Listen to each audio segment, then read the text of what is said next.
अगर अगर कुछ ना समझ में आए, मेरे को तो कुछ कहना ही नहीं, आप ये जोश और उत्साह से देख सकते हैं कि वो पर्सनालिटी अपने आप में क्या होगी।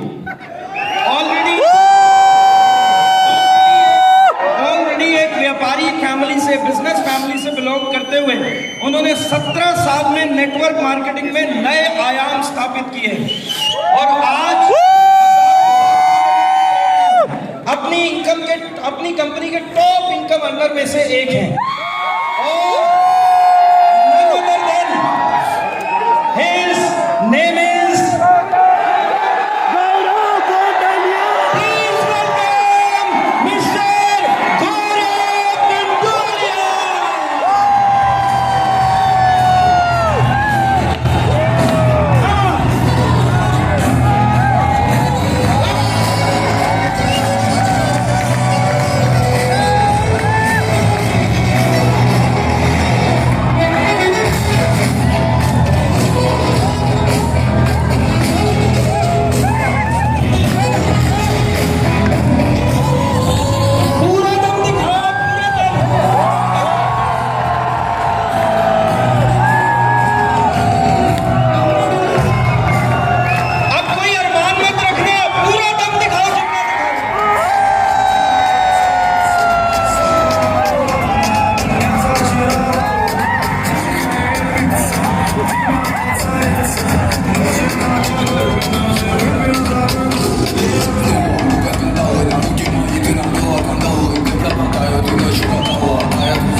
इस दुनिया की सबसे बहादुर प्रजा वो है मेरे डायरेक्ट सेलर।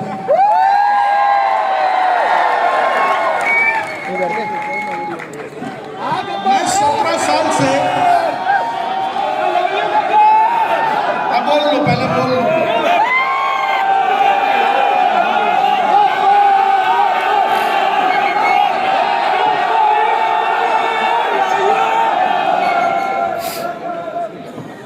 मैं 17 साल से इस इंडस्ट्री में एक्टिव हूं और ये मेरी सेकंड जनरेशन है। ये बिजनेस मुझे विरासत में मिला।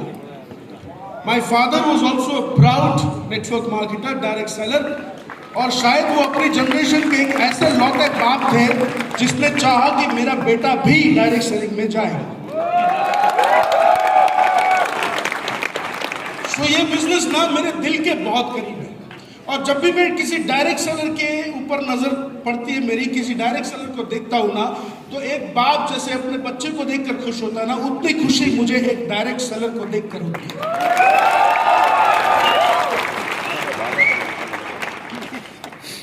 इसलिए आज मैं थोड़ा सा मेरी लाइफ में मुझे जो एक्सपीरियंस हुआ इस धंधे को लेकर कि कैसे एक डायरेक्ट सेलर इस बिजनेस को ज्वाइन करता है और कहां कहां पे उसको अड़चने आती है, कहां कहां पे वो गिरता है और वो फिर संभलता है या नहीं संभलता है, उसकी बात करेंगे। पहली बात तो ये कि ये धंधा हमने चुना नहीं है। जैसे आप 12वीं खत्म करते हो, कॉलेज खत्म करते हो, उसके बाद ना एक इंजीनियर ये सोचता है कि अब मैं जॉब करूंगा, इस कंपनी में करूंगा, उस कंपनी में करूंगा, ये काम करूंगा। ये डायरेक्ट सेलिंग हमने चुनी नहीं है। क्या हमने चुना है इसको? नहीं, ये बिजनेस हमारे तरफ सामने से आया। कोई ना कोई अपना प्लान, अपना प्रोडक्ट लेके हमारे पास आया था, है ना? पहले उस प्रोडक्ट को हमने इस्तेमाल किया, फिर उसमें कॉन्फिडेंस आया, हमें जान आई कि नहीं यार ये कुछ बात है, और उसके बाद हमने उसके साथ हमारी बातचीत हुई और हमने ये डिस्कवर किया कि मेरी जिंदगी में कुछ तो ऐसा है जो मेरे एग्जिस्टिंग बिजनेस से या मुझे मेरी जॉब से वो फुलफिल नहीं हो पाएगा। और फिर हमने इस डायरेक्ट सेलिंग का हाथ थामा कि मैं 20 साल से काम कर रहा हूं, आज तक फॉरेन नहीं जा पाया, यहां पर जाने का मौका मिल सकता है। मर्सिडीज आज तक सिर्फ मेरे सपनों में थी, अगर उसको पार्किंग में लाना है तो डायरेक्ट सेलिंग मुझे मदद कर सकता है। तो हमने अपनी लाइफ में कुछ मिसिंग चीजें थी, उस मिसिंग चीजों को पूरा करने के लिए हम डायरेक्ट सेलिंग में आए। ये सुनो, अब दिक्कत यह है कि हम आ तो गए, लेकिन चूंकि ये बिजनेस हमने चुना नहीं है, हमारे पास सामने से चल के आया है, इसलिए हमें दिक्कतें बहुत आती हैं। और कैसी कैसी दिक्कतें आती है, हम कुछ भी मार्केट में जाएंगे, 5-7 लोग 10 लोग ना बोलेंगे, हम लोग बैठ जाएंगे। हमारी टीम में 8-10 लोग हैं, वो अगर हमारा कहना नहीं मानेंगे तो हम बैठ जाएंगे। Yes no? छोटे छोटे सवालों पे भी हमारी हिम्मत इस धंधे में जवाब दे देती है। अब तुम 20 साल 15 साल से जो अपना धंधा कर रहे थे, जो अपनी नौकरियां कर रहे थे, क्या उसमें कोई दिक्कत थी या एकदम भगवान का दिया हुआ सब कुछ था? दिक्कत थी। वहां पर वो दिक्कत किसने सॉल्व की?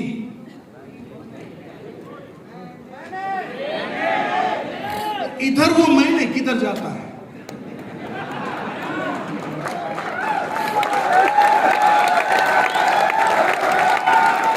तुम्हारे किराने की दुकान में अगर चूहा घुस जाता है तो उस चूहे को बाहर कौन निकालता है, तुम या गेहूं का व्यापारी?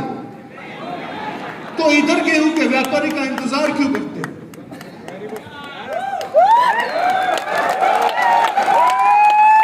ये धंधा ना सूट पहनने से, टाई डालने से नहीं होता। इस धंधे में एक इमोशन डालना पड़ता है, और वो ये है कि ये धंधा मेरा है।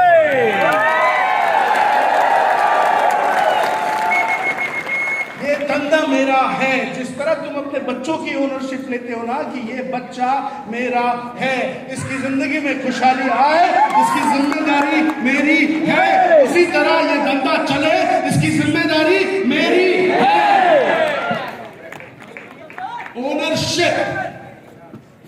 ओनरशिप। इधर तुमको यूसीवाई में ना तुम्हारी अपलाइन खींच खींच के लाई होगी। कई लोगों को तो माँ की कसम दी होगी, दोस्ती का वास्ता दिया होगा, कई लोगों को झूठ बोल के लाया होगा, है ना? क्यों? तुम अपने धंधे में अगर 3 दिन का एग्जीबिशन होगा तो उधर 3 दिन तुम दुनिया भुला के जाओगे, इधर 3 दिन तुमको अपने धंधे के ग्रोथ के लिए बैठना है, तो उसमें तुम्हारा रेजिस्टेंस आता है। क्यों? क्योंकि धंधा अपना है ही नहीं। धंधा किसका है? जो मेरे घर पे आया था ये प्रोडक्ट लेके, धंधा उसका है, मतलब मेरी अपलाइन का। इसलिए सारी चीजें कौन भुगतेगा? अपलाइन। तो मेरी जान एक चीज ना गांठ बांध ले, अगर इस धंधे में ओनरशिप नहीं है तो ये धंधा तेरा नहीं है। ना तू इस धंधे के लिए बना है, ना ये धंधा तेरे लिए है। अगर इस धंधे में अगर तू तेरे को चाहिए मर्सिडीज, तेरे को चाहिए ऑडी, तेरे को चाहिए BMW, तेरे को चाहिए कि तू 10 साल में ऐसे 300-400 कंट्रियां घूमे, हेलो, तो फिर करना तो पड़ेगा ना जो ये धंधा डिमांड करता है। Yes no? ये धंधा सबसे पहली चीज डिमांड करता है वो है ओनरशिप। और ये जो सवालों में तुम घुसे हुए हैं ना, वो तुम्हारे सवाल है ही नहीं। These are pure excuses जो अपने काम को डिले करने में तुम इस्तेमाल करते हो, है ना?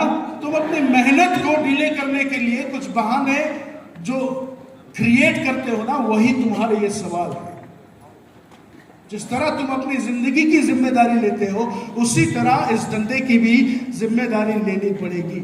इसलिए ओनरशिप ये इस धंधे का सबसे बड़ा और सबसे पहला डिस्टिंक्शन है। ये धंधा मेरा है। बोल, धंधा किसका? मेरा। खड़े होके बोल अपनी जगह पे, ये धंधा मेरा है।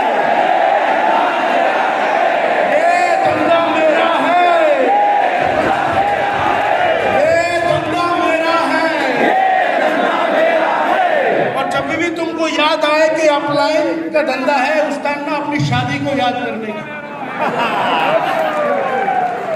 कितने लोगों की शादियां हो चुकी? तुम्हारी शादियों में पंडित था? कब तक था? इस कंपनी के साथ तुम्हारी शादी कराने का काम तुम्हारी अपलाइन पंडित ने कर दिया। उसके बाद के सारे काम खुद ब खुद करने का। सुनो, पंडित का काम मंडप तक, उसके बाद खत्म। उसके बाद धंधा मेरा है।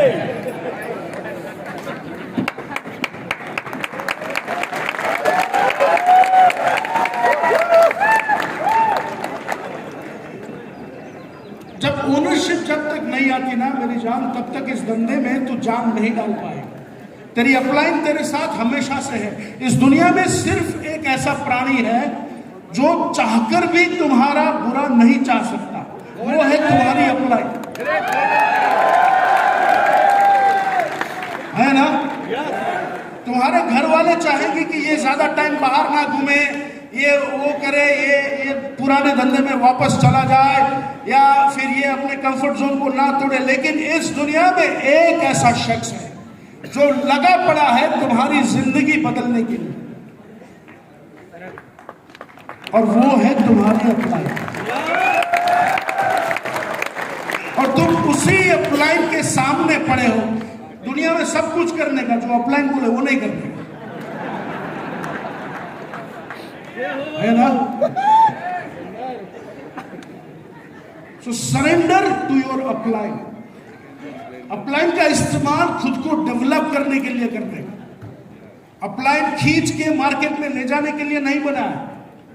हेलो, अपलाइन खुद को डेवलप करने के लिए इस्तेमाल करने का। तुम्हारे पास दो चाकू है, एक आधे फीट का चाकू जो तुम किचन में इस्तेमाल करते हो आलू काटने के लिए, और एक चाकू है 4 फीट का जो तुम युद्ध में इस्तेमाल करते हो दुश्मन के गले काटने के लिए, है ना?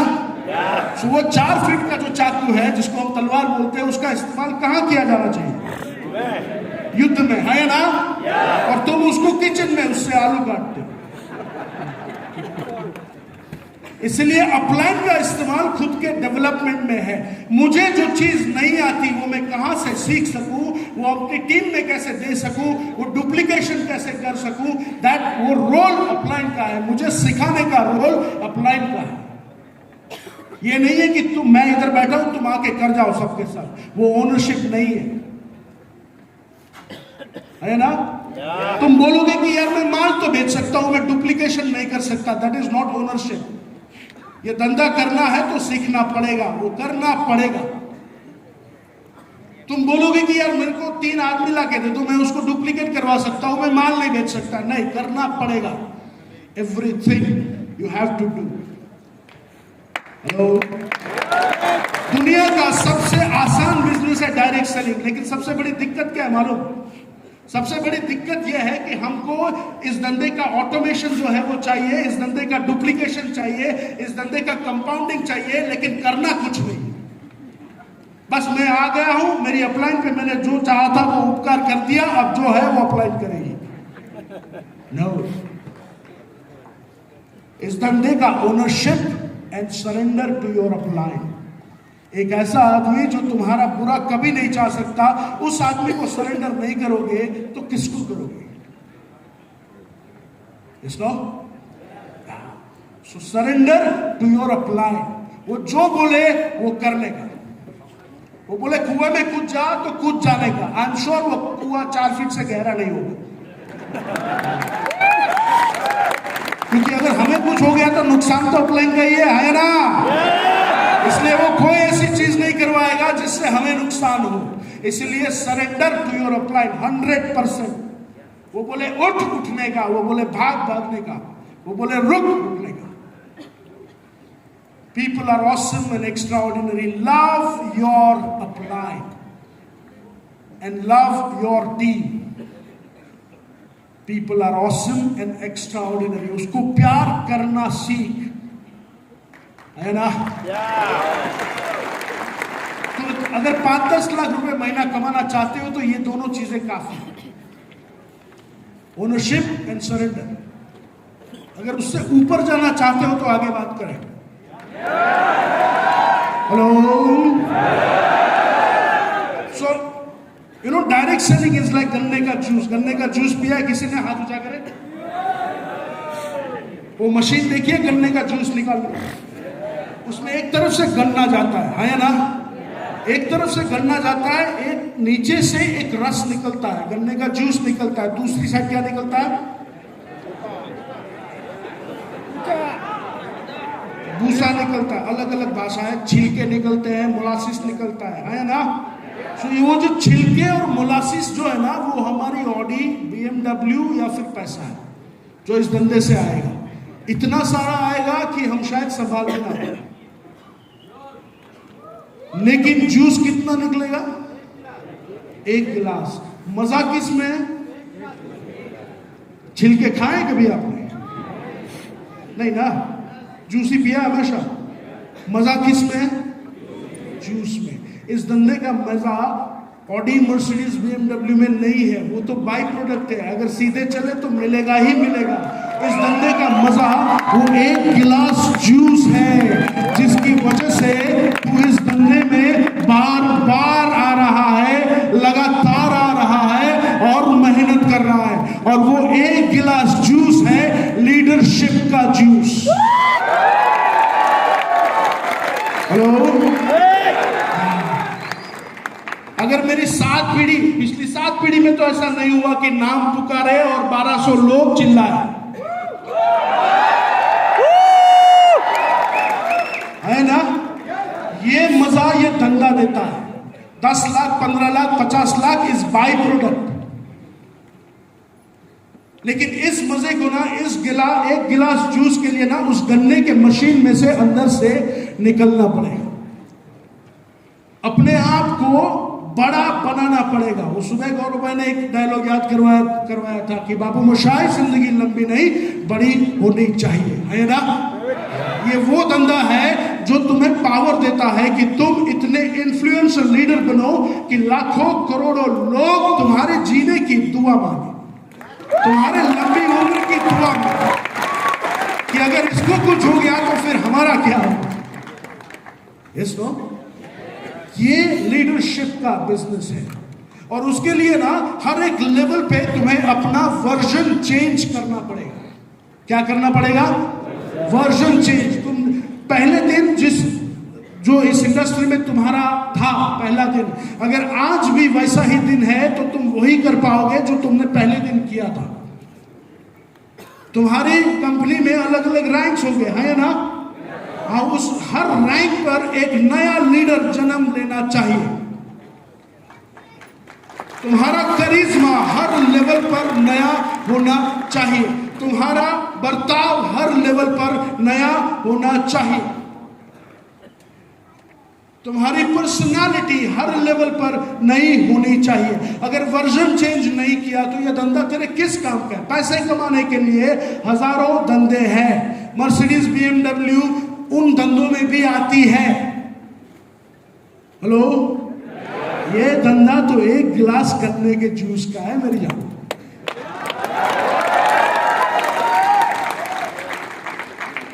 और वो 1 गिलास जूस के लिए ना उस मशीन से निकलना पड़ेगा।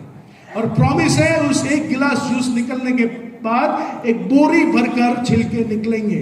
मजा कर लेना उन छिलकों के साथ जितना करना है, लेकिन जिंदगी में मजा तो ये 1 गिलास जूस देगा। इसलिए यह धंधा लीडरशिप का है। हर रैंक पर, हर पड़ाव पर एक नया इंसान जन्म लेना चाहिए।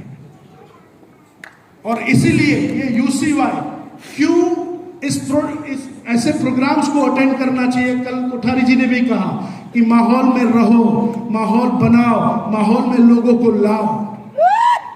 ये माहौल ही है जो लीडरों को जन्म देता है। ये प्रोग्राम्स ही है जहां पर लीडरों को जन्म दिया जाता है। कल दीपक साहब कुछ एक्सरसाइज करवा रहे थे। आप में से 30% लोगों ने ये एक्सरसाइज नहीं की। क्यों नहीं की? समझ में नहीं आता। ऐसे क्या लिखा है समझ में नहीं आता है ना। कुछ लोग, कुछ महापुरुष तो ऐसे थे कि ये हमने किया था पिछली बार ट्रेन द ट्रेनर पे, तो अब जरूरत नहीं है। सो उस टाइम एक्सरसाइज किया था, वहां से लेकर ये पिछले 3 महीने में तेरे में कुछ बदलाव आया तो बार बार करने का, जब तक बदलाव ना आए तब तक करने का। तुम अपनी लाइफ के लिए स्टैंड ले सकते हो या नहीं, सवाल ये है ना। ये पीछे आगे की रो में कुछ ऐसे लोग बैठे हैं जो करोड़ करोड़ 1.5 करोड़ महीना कमाते हैं, वो ऐसे ही तो यहां पर नहीं पहुंचते। They changed themselves at every point। उन्होंने अपने आप को हर समय पर बदला है, अपना नया वर्जन हर समय पर लॉन्च किया है, लोगों से सीखा है कि बदला कैसे जाए, अपना करिश्मा बढ़ाए कैसे जाए, कैसे ग्रूमिंग को और बेहतर किया जाए, कैसे इन्फ्लुएंस को और इफेक्टिव बनाया जाए। यस नो, तुम इस धंधे में खाली माल बेचने के लिए और लोगों को माल बिकवाने के लिए नहीं आए। उसके लिए किराने का दुकान ठीक था। इस धंधे में तुम आए हो खुद की जिंदगी बदलने के लिए, और जब खुद की जिंदगी बदल जाए फिर तुम्हारा ये बोलना शुरू हो जाएगा कि अब मैं लोगों की जिंदगी बदलूंगा, है ना। तो लोगों की जिंदगी मेरी जान ऐसे ही नहीं बदलेगी। तेरे को हर पॉइंट पर अपने आप को अपग्रेड करना पड़ेगा, अपना नया वर्जन हर बार लॉन्च करना पड़ेगा।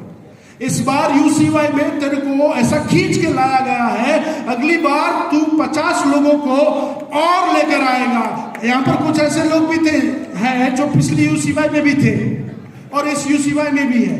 पिछली बार भी अकेले और तन्हा थे, इस बार भी अकेले और तन्हा है।